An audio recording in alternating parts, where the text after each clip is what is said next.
ድራማው የሚጀምረው ሰራሃትና ባለቤቱ ቤራክን እያሳየን ሲሆን በሀብትና ዝና የታወቁ ቤተሰብ ናቸው። ጋዜጠኞች ታዋቂ ሆቴል መገንባት እንዴት እንደቻለ ይጠይቁታል። ሰራሃትም በባለቤቱ ምክንያት መሆኑንና የእሷ ድጋፍ ባይኖር ኖሮ ምንም ማድረግ እንደማይችልና በጣም እንደሚወዳት ይነግራታል።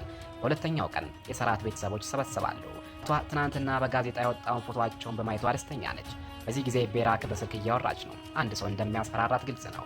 ቤራክ ስልኩን ዘግታ ወደ ቤተሰቧ ትሄዳለች። ሁለት ሴት ልጆች እንዳሏትና እነሱም ሀያልና ሀኪም እንደሆኑ እናያለን። ቤራክ በጣም ቁጡ እናት መሆኗ ግልጽ ነው።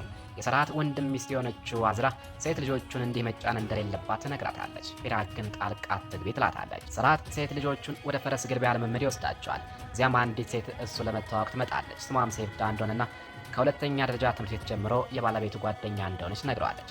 እሱም ሰላም ይላታል እና ስለ ቤራክ ጠይቀዋለች። እሱም እሷ እንደሌለች ይነግራታል። እነዚያ ልጆቹ መሆናቸውንም ትጠይቀዋለች። አዎ ይላታል። ሴፍዳ ስለ ሶስተኛ ልጁ ትጠይቀዋለች። ሰራሃት ግን ሁለት ሴት ልጆች እንዳሉት ይነግራታል። ሴፍዳ ትገረማለች እና እንዴት ትለዋለች። እሱም የተሳሳትሽ ይመስለኛል ይላታል። እሷም ትታው ትሄዳለች። ወደ ቤራክ ትደውልና ገንዘቡን አዘጋጅታ እንደሆነ ትጠይቃታለች። ቤራክም 1 ሚሊዮኑ ተዘጋጅቷል ትላታለች። ሴፍዳ ግን 2 ሚሊዮን ትጠይቃለች። ቤራክ ከዚህ በላይ መሰብሰብ እንደማትችል ትነግራታለች። ሴፍዳ ወደ ሰራሃት ሄዳ ባለቤቱ እያታለለችው እንደሆነና የ6 ዓመት ልጅ እንዳላት ትነግረዋለች። ሰራሃት ግን አያምናትምና ጥበቃ ይጠራል። ነገር ግን እሷ የወለደችበትን ክሊኒክ ስም እንኳን እንደምታውቅ ትነግረዋለች። ሰራሃትም አያዳምጣትምና ያባረራታል። ለባለቤቱ ይደውልና የሆነውን ነገር ይነግራታል። ቤራክ በጣም ትረበሻለች። ስልኩንም ትዘጋዋለች። መልስ መስጠት አትፈልግም። እናም ለአንድ ሰው ስልክ ደውላ ባለቤቷ ሁሉንም ነገር እንዳወቀው ትነግረዋለች። ወደ ቤራክ ሴት ልጅ እንሄዳለን። ስሟ ቀድር ነው። ቀድር በመንገድ ላይ አምባሮችን ለሰዎች ለመሸጥ ትሞክራለች። ግን ይደክማትና ለማረፍ ትቀመጣለች። ዘይነብ ታያታለች። እሷም አበባ ትሸጣለች። ዘይነብ እናቷን ይህች የጎረቤታችን ልጅ አይደለችም እንዴ ብላ ትጠይቃታለች። እናቷም አዎ ትላታለች። ዘይነብ ቀድርን ትጠራና ብቻዋን ምን እያደረገች እንደሆነ ትጠይቃታለች። አምባሮችን እንደምትሸጥ ትነግራታለች። ስለ እናቷም ትጠይቃታለች። ቀድርም እናት እንደሌላትና ከአክስቷ ጋር እንደምትኖር ትመልሳለች። ዘይነብም እየመሸ ስለሆነ አብረው መሄድ እንዳለባቸው ትነግራታለች። ቀድር ግን እምቢ ትላለች እና እነዚህን አምባሮች ሳትሸጥ ብትሄድ እንደምትቀጣም ትናገራለች። ዘይነብ ትበሳጭና አምባሮቹን ለመግዛት ወሰነች። ወደ ሰራሃት ስንመለስ መኪናውን በከፍተኛ ፍጥነት እየነዳ ወደ ቤቱ እየሄደ ነው። የሴቪዳን ቃላቶች ያስታውሳል። በዚህ ጊዜ ባለቤቱ ከአንድ ሰው ጋር ቤት ውስጥ ነች፣ ግን ማን እንደሆነ ግልጽ አይደለም። ቤራክ ውርደቱን ብቻዋን እንደማትሸክምና የቀደር አባት መሆኑን ለሰራሃት እንደምትናገር ትነግረዋለች። እሱም ወደ መዋኛ ገንዳ በጥፊ መጥቶ ይጥላታል። ቤራክ ራሷን ስታለች። ሰውየውም ትቷት ይሄዳል። እናም ሰራሃት ቤት ይደርሳል። ባለቤቱ በመዋኛ ገንዳ ውስጥ ወድቃ ሲያት እጅግ በጣም ደነገጠ። ወደ እርሷ የሚሮጥና ያድናታል። እናም አምቡላንስ ይጠራል። ወደ ቀድር ስንመለስ ዘይነብ ወደ አክስቷ ቤት ትወስዳታለች። ዘይነብ ለአክስቷ ውጭ ያለው ዓለም አስተማማኝ እንዳልሆነና በእሷ እድሜ ያለች ልጅ ብቻዋን መጥተው እንደሌለባት ትነግራታለች። እሷ ግን ጣልቃ አትግቢ ትላታለች። ዘይነብ ደግሞ ይህ ከተደገመ ወደ ማህበራዊ አገልግሎቶች እንደምትደውል አስፈራራቻት። በዘይነብ ንግግር ምክንያት አክስቷ ደግሞ የምትከሳት ከሆነ ወደ ማሳደጊያ ጣቢያ እንደምትጥላትና የሌሎችን ሰዎች ልጆች ማሳደግ እንደደከማት ትነግራታለች። ባለቤቷ ቀድር ስለ አምባሮቹ ገንዘብ ይጠይቃታል። ቀድርም ትሰጠውና ወደ መሬት ክፍል ለመተኛ ትወርዳለች። ወደ ሰራሃት ቤተሰብ ስንመለስ ሆስፒታል ውስጥ ናቸው። ሐኪሙ ቤራክ ኮማ ውስጥ እንደገባችና ላታገግም እንደምትችል ይነግራቸዋል። ሴት ልጆቹ ያለቅሳሉ። ሰራሃት ምን ማድረግ እንዳለበት አያውቅም። ሰራሃት ከ6 ዓመት በፊት ሲጓዙ በነበረበት ጊዜ ያስታውሳል። ግን በመጨረሻ ቅጽበት ቤራክ አባቷን ለመንከባከብ ፍቃድ እንዲሰጣት ጠየቀችው። ምክንያቱም በጣም ታሟልና እሷም ወደ ሕክምና ማዕከል እንዲገባ አልፈለገችም። እንደተሻለው ወዲያውኑ እንደምትመለስም ነገረችው። ሰራሃትም ለመስማማት ተገደደ። አሁን ላይ ፖሊሶች በመዋኛ ገንዳ ዙሪያ የጣት አሻራ እንዳላገኙና ካሜራዎቹ እንደተቋረጡ ለሰራሃት ነገሩት። ሚስቱ ምናልባት ቤት ውስጥ እሱ በሌለበት እንግዳ ሰው አስገብታ እንደሆነም ጠየቁት። ሰራሃት ዝም ይላል። ለሴፍዳን ይደውልና ቤራክ የወለደችበትን ሆስፒታል እንድትወስደው ይጠይቃታል። ወደ ዘይነብ ቤተሰብ ስንመለስ የዘይነብ እህት ኤብሮ የዘይነብን ስልክ ትጠይቃታለች። የቀድሞ ፍቅረኛዋ ብሎክ እንዳደረጋት እናውቃለን። ስለዚህ በሌላ ስልክ ልታናገረው ትሞክራለች። እናቷ ክብር እንደሌላት ትነግራታለች። ኤብሮም ሲጀምር እናንተ ምንም አታውቁም ትላቸዋለች። በሌላ በኩል ቱርካን ወደ ዘይነብ ቤት ትመጣለች። ምክንያቱም ዘይነብ ወደ ማህበራዊ አገልግሎቶች እደውላለሁ ብላ ስላስፈራራቻት። ይህ ከሆነ ደግሞ ቤራክ የምትልከው ገንዘብ ይቋረጣል። እናም የቀደር አክስት እንደሆነችና እናቷ እንደጣለቻት እነሱ እያሳደጓት እንደሆነ ትነግራቸዋለች። ዘይነብ ግን የሆነ ስህተት እንዳለ ይሰማታል። ወደ ሰራሃት ቤተሰብ ስንመለስ ሰራሃት ወንድሙ ጃንን ሴት ልጆቹን ወደ ቤት እንዲወስድለት ጠይቀዋል። የጃን ሚስት መሬት ላይ የወደቀ ገንዘብ አይታ ወዲያውኑ ታነሳዋለች። ሰራሃትና ሴፍዳ ቤራክ ወደ ወለደችበት ሆስፒታል ሄዳሉ። እናም ዶክተሩን ስለዚያ ቀን ሁሉንም ነገር ማወቅ እንደሚፈልግ ይነግሯል። ግን ዶክተሩም ቢላል ሰራሃትም ካልነገረው ጠበቆቹ እንደሚጠራና ያን ጊዜ መደበኛ ያልሆኑ ቀዶ ጥገናዎችን እንዳደረገ እርግጠኛ እንደሆነ ካልነገረው ደግሞ ሳይሆን እንደሚያጣ አስፈራረዋል። ዶክተሩም ሚስቱ ብቻዋን እንደመጣችና ሴት ልጅ እንደወለደች ይነግሯል። ስሟም ቀደር እንዲሆን እንደጠየቀችና ከዚያም አንድ ቤተሰብ መጥቶ እንደወሰዳት ይነግሯል። ሰራሃት ስለ ልጇ አባት ጠይቋል። ዶክተሩም እንደማያውቅ ይናገራል። ወደ ቀደር ስንመለስ ቤተሰቡ በጭካኔ እንደሚይዟትና እጅግ ትንሽ ካልሆነ በስተቀር መመገብንም እንደሚከለክሏት እናያለን። የቱርካን ባለቤት የቤራክንና የባሏን ፎቶ በጋዜጣ ያሳያታል። በሀብት እየኖረች ልጇን በደህንነት እንደተወቻትም ይነግራታል። ቀድርም ትሰማለች። በሌሊት ቀድር ጋዜጣውን ከቆሻሻ ውስጥ አውጥታ ታየዋለች። ዘይነብም ታያትና ምግብ ትፈልግ እንደሆነ ትጠይቃታለች። ቀድርም አይ ትላታለች። እናም ትታት ትሄዳለች። ሰራት ወደ ቤቱ ይሄዳል። እናም በክፍሉ ውስጥ ማስረጃ ካለ ብሎ መፈለግ ይጀምራል። ወንድሙ ጃንም ምን እየሰራ እንደሆነ ይጠይቋል። ሰራትም ቤራክ እንዳታለለችውና ልጅ እንዳላት እንዳወቀ ይነግረዋል።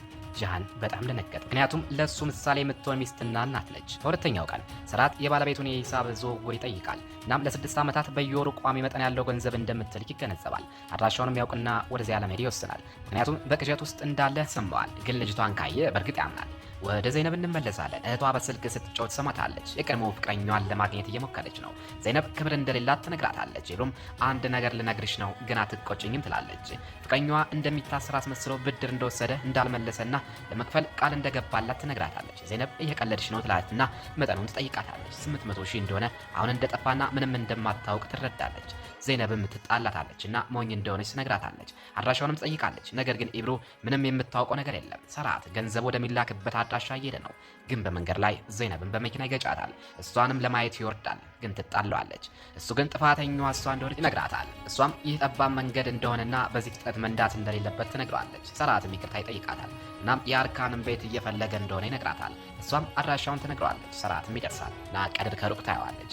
ጋዜጣው ላይ ፊቱን ታስታውሳለች እና አባቷ መስራት አባዬ ብላ ትጠራዋለች። ሰራትም በጣም ደነገጠና አባቷ እንዳልሆነ ይነግራታል። ወዲያውኑም ወደ መኪና ውስጥ ገብቶ ይሄዳል። ቀድር ከኋላው ለመሮጥ ትሞክራለች። ማታ ላይ ዘይነብ ከኢብሩ ጋር ተቀምጣ ለዕዳው መፍትሄ ለማግኘት ይሞክራሉ። ኢብሩ የአበባውን መኪና ለመሸጥ ሀሳብ ታቀርባለች። ዘይነብም ትቀልድባታለች እና የመጠኑን ሩብ ያህል እንኳን እንደማያወጣና እንደተቀጠረች ወዲያውኑ ዕዳውን ለመክፈል እንደምትሞክር ትነግራታለች። ለ3 ዓመታት ያህል ተመርቃ እስካሁን ለመቀጠር የጠበቀች እንደሆነ እንረዳለን።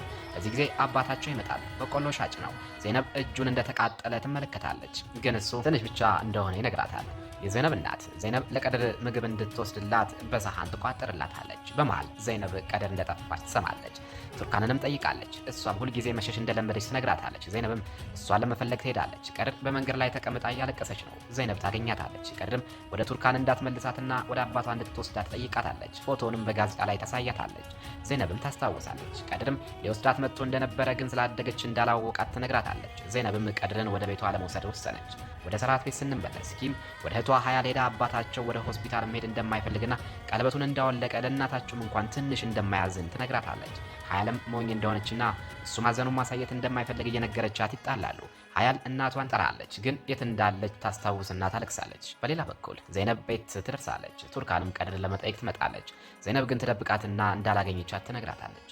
የዘይነብ ቤተሰብ ቀድርን በማየታቸው ይገረማሉ። ተጠልፋ እንደሆነም ይጠይቋታል።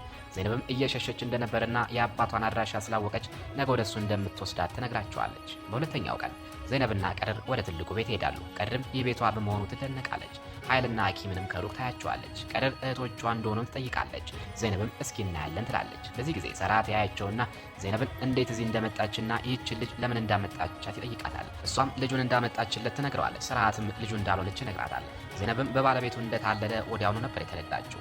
ቀድርን እናትሽ በኮማ ውስጥ ነች እና ምናልባትም ልትሞት ትችላለች ይላታል። ዘይነብም እንዴት እንዲህ ያለ ነገር በልጅ ፊት ይናገራል ብላ ጣለዋለች። እናም የአባቷን አድራሻ ትጠይቀዋለች። እሱም ቢያውቅ ኖሮ እንደሚገለው ይነግራታል። ቀድር መጸዳጃ ቤት መግባት እንደምትፈልግ ትጠይቃለች። ዘይነብ ታስገባታለች እና ጀርባዋን እንደሚያማት ትመለከታለች። እንድታየውም ትጠይቃታለች። ዘይነብ ልጅቷ ጀርባ ላይ የገረፋት ምልክቶች ስላየች ደነገጠች። ትቷትናም ወደ ሰራት ትሄዳለች። ያለቀሰች በቂ ገንዘብ ስላላመጣች ልጅቷን እንደሚመቷትና እጃቸውን ልትሰብር እንደምትሄድ ትነግረዋለች። ሰራት ግን ልጅቷ ቤት መቆየት እንደሌለባት ከፈለገች ቤት ተከራይቶ እዚያ እንድትኖር እሱ በማንኛውም ገንዘብ እንደሚያግዛት ይነግራታል። እሷም የእናቷ ቤት እንደሆነ ትነግረዋለች። ሰራትም ይህ ቤቴ ነው ይላታል። ግን ዘይነብ ትተወውና ትሄዳለች። እናም ዘይነብ ቱርካንን ልትመታት ቤቷ ስትደርስ ልታገኛት አልቻለችም። ሰራትም ቀድርን ሊመልሳት አስቧልና ይህች ልጅ ቤቴ ውስጥ የምትቆይ ከሆነ አንቺን ከእርሷ ጋር መቆየት አለብሽ፣ ምክንያቱም እንድትንከባከቢያትና ከልጆቼ ጋር ምንም አይነት ግንኙነት እንዲኖራት ስለማልፈልግ ነው ይላል። ዘይነብ እምቢ ትላለች። ግን እህቷ እሱ በጣም ሀብታም ነውና ዕዳውን ለመክፈል መሄድ አለብሽ ትላታለች። ዘይነብ አሁንም እምቢ ትላለች። ግን ቀድር ተኝታ ስታያት ሀሳቧን ትቀይራለች። ዘይነብ አገልጋይ እንደማትሆን ትነግራለች። እሱም ለሴት ልጆቹ ሞግዚት እንድትሆን ይጠይቃታል። እሷም ትስማማለች። ግን ደሞዟን 800 ሺህ ቅድሚያ እንደምትወስድ በሚል ሁኔታ ሰራትም ሁኔታውን እየተጠቀመችበት እንደሆነ ይነግራታል። ሆኖም ግን በአንድ ሁኔታ ይስማማሉ። ከዚህ በኋላ አቶ ሰራት ብላ እንድትጠራው እናም ይተዋቸውና ይሄዳል። ዘይነብም ሻንጣዎቿን ለማዘጋጀት ትሄዳለች። ቤተሰቦቿ ለእርሷ በጣም ይጨነቃሉ። ግን ዘይነብ ከአንድ ወር በላይ እንደማትቆይ ታረጋግጣለች። ቅንጡ መኪናም ወደ ዘይነብ ቤት ትመጣለች። ተርካንም አይታት ዘይነብ ወዴት እንደምትሄድ ትጠይቃለች። እናቷም የሀብታሞች ቤት በሞግዚትነት እንደምትሰራ ትነግራታለች። ዘይነብና ቀድር ወደ ቤቱ ይደርሳሉ። ስርዓትም ከቤተሰቡ ጋር እንደ አዲስ ሞግዚትና ቀድርን እንደ ታናሽ እህቱ አድርገው ያስተዋውቃታል። ግን ሴት ልጆቹ አይወዷትም። እናም በአኗኗሯ ላይ ይሳለቃሉ። በጣም ደሃ ነች ይሉና ተነስተው ይሄዳሉ። ሰራትም የዚህን ቤተሰብ ማንኛውንም ሚስጥር ለጋዜጣ እንደማታወጣ በኦንላይን እንድትፈርም ይጠይቃታል። ዘይነብ ወዲያውኑ ትፈርማለች። ለቀድርም ልብስ እንዲያመጣላት ትጠይቀዋለች። ሰራትም ነገ እንደሚያመጣላት ይነግራታል። ጃን ደግሞ ሰራሃት ቀድርን ወደ ቤት ስላመጣት ይጣለዋል። ሰራሃት ግን ጉዳዩ ወደ ፖሊስ ወይም ጋዜጣ ቢደርስ ኖሮ ዝናችን ይጎድል ነበር ይሏል። ከትንሽ ቆይታ በኋላ የጂሃን ሚስት አዝራ አዲስ ቦርሳ እንደገዛች ለባለቤቷ ትነግረዋለች። እሱም ደረሰኙን ይጠይቃታል። እሷም ትሰጠዋለች። በዚህ ጊዜ ጂሃን ባለቤቱ ምንም አይነት ገንዘብ እንድትይዝ እንደማይፈልግ እንረዳለን። እናም በመልክሽ ላይ ቸል ብለሻል ይላታል። እናም ነገ ወደ ውበት ሳሎን እንድትሄድም ይነግራታል። ወደ ዘይነብ ስንመለስ እሷም መታጠቢያ ቤት ትፈልጋለች፣ ግን ሁሉም ተይዟል። ስለዚህ ወደ ሰራሃት ክፍል መታጠቢያ ቤት ትገባለች። በዚህ ጊዜ ሰራሃት ወደ ክፍሉ ይገባል። ዘይነብም ያለ ፍቃድ እንዴት ትገባለህ ብላ ትጣለዋለች። እሱም መታጠቢያ ቤቱ ያለ ፍቃድ የመግባት ልምድ እንዳለው ይነግራታል። ዘይነብም ከክፍሉ ልትወጣ ስትል ሰራሃት ይከለክላታል። ምክንያቱም የእሱን ልብስ ለብሳለችና። ሴት ልጆቹ ቢያዩዋት በተሳሳተ መንገድ ይረዱታል ብሎም ይፈራል። እስከሚተኙ ድረስም እንድትጠብቅ ይጠይቃታል። ለብዙ ደቂቃዎች ይጠብቃሉ። ልጆቹ ግን አልተኙም። ሰራሃትም ከዚህ በፊት በ2 ሰዓት ይተኙ እንደነበር ይነግራታል። ዘይነብም በዚህ ጊዜ የሚተኙ ልጆች እንደሌሉ ትነግረዋለች።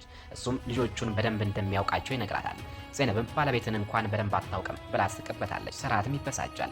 ዘይነብም እየቀለደች እንደሆነ ነግራው ይቅርታ ትጠይቀዋለች። እሱም ከክፍሉ ያባራታል። ሰራሃትም ባለቤቱን ንቅሳት ለመነቀስ ስትወስን ያስታውሳል።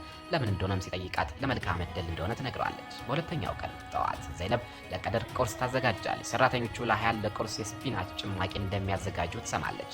እሷ እድሜ ያለች ልጅ ይህ ቁርስ ለምን እንደሆነ ትጠይቃለች። ቤራክ ሴት ልጇ እየወፈረች እንደሆነ ስላየች ምግብ እንዲከለክላት እያዘዘችው እንደሆነም ትረዳለች።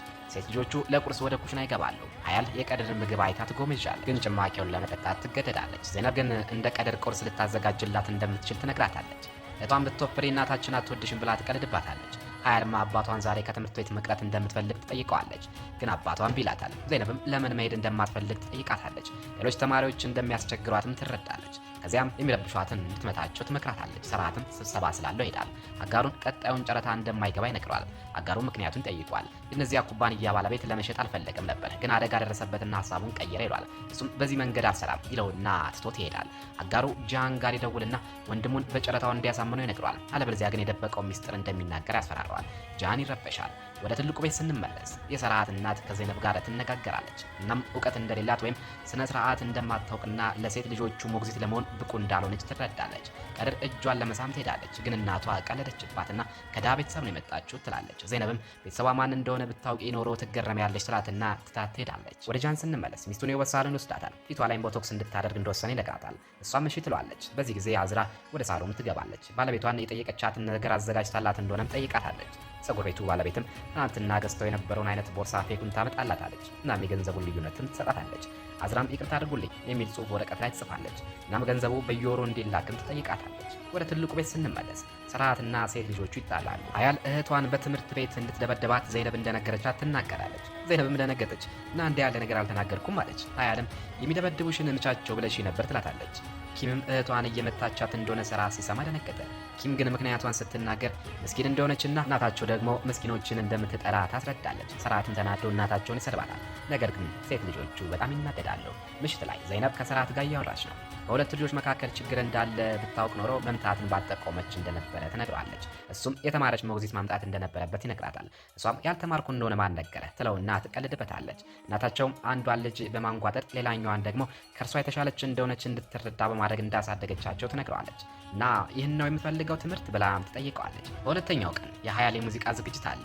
ጃን እናታቸው ወንድማቸው ጃንን እንደጋበዘ ሲያይደነገጠ ሰራሃትን በመስማቱ ይናደዳል። ጃን የግድያ ወንጀል ፈጽሞ ታስሮ እንደወጣ እንረዳለን። ሰራሃትም ለሰራው ነገር ተቀጥቷል ይለዋል። ወደ ሀያል ስንሄድ ወደ መድረክ ለመውጣትም ትፈራለች፣ ግን ዘይነብ ታረጋጋታለች። ኮንሰርቱ ይጀምራል። ዘይነብም በፉጨት ትደግፋታለች። ሰራሃትን በምታደርገው ነገር ያፍራል። በዝግጅቱ መካከል ላይ ዘይነብ ቀድርን ስታድግ ሙዚቃ መጫወት እንደምትችል ትነግራታለች። ጃን የሰማቸውና ልጅቷን ስሟ ቀድር እንደሆነ ይጠይቃል። ደነገጠ። ሰራሃትም የባለቤቱን አይነት ንቅሳት በፈረስ ግልቢያ አስተማሪው እጅ ላይ ያያል። እናም የባለቤቱ ውሽማ እሱ እንደሆነ ያስብና ተነስቶ ይመተዋል። በዚህ ጊዜ ጃን ስሟ ቀድር እንደሆነ ከጠየቀ በኋላ እያለቀሰ ከሙዚቃ ዝግጅቱ ይወጣል።